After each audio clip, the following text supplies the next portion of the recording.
নমস্কার সবাইকে, উমাস মম ব্লগে আপনাদের সবাইকে স্বাগত। আশা করছি আপনারা সবাই ভালো আছেন এবং আমিও খুব ভালো আছি।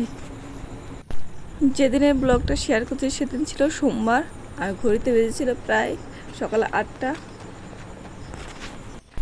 তো সকাল সকাল আমরা রেডি হয়ে নিয়েছি বড়মার মন্দিরে পুজো দিতে যাব বলে। আমি যাচ্ছি, মা যাচ্ছে, আমার মামি যাচ্ছে, আমার এক যা যাচ্ছে, ও সাথে মামা ও দাদাও ছিল, আর ছিল আমার দুইটা গুলগুলি। মামি আর দিদি মানে আমার যা আমার মামাকে দেখেই তার প্রথম কুলে নিয়েছে। আর এদিকেও আমি দিদির গুলগুলিটাকেও কুলে নিলাম, ও তো আমার বুকে লেগেই আছে।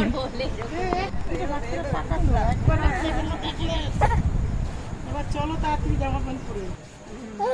আচ্ছা কাকিমানি কি করে দেখো দেখি, দেখো দেখো কাকিমানি কি করে। ওদের দুজনে কাছাকাছি না তো দেখি কি করে। কাকিমানি ভিডিও করে, কাকিমানি ভিডিও করে।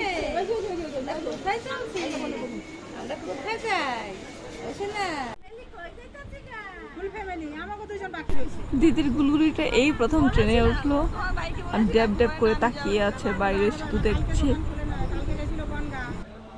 এই যে মামা টুকি টুকি আমারই দেখছে গো টুকি না। টুকি।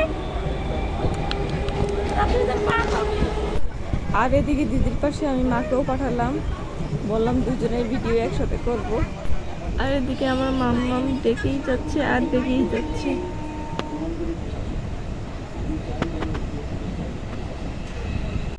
ট্রেন থেকে নেমেই আমরা হেঁটে হেঁটে বড়মার মন্দিরে চলে আসছি। আর এদিকে মা মামি ফুল মালা প্রসাদ কিনতে ব্যস্ত, আমি আর দিদি গেলাম লাইন দিতে তাড়াতাড়ি পুজো দেবো বলে। এখন প্রায় মন্দিরের ভিতরে চলে গেছি আমরা। আর গিয়ে প্রথমে আমরা বড়মার একটা ফটো দেখলাম, ভেবেছিলাম গিয়ে বড়মার ফটো তুলবো অনেক, কিন্তু পারলাম না।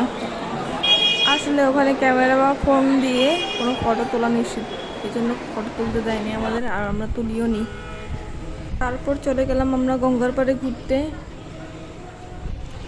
ঘোরাফেরা করে আর বড়মার প্রসাদ নিয়ে খাওয়া দাওয়া করে আমরা বাড়ি চলে গেলাম।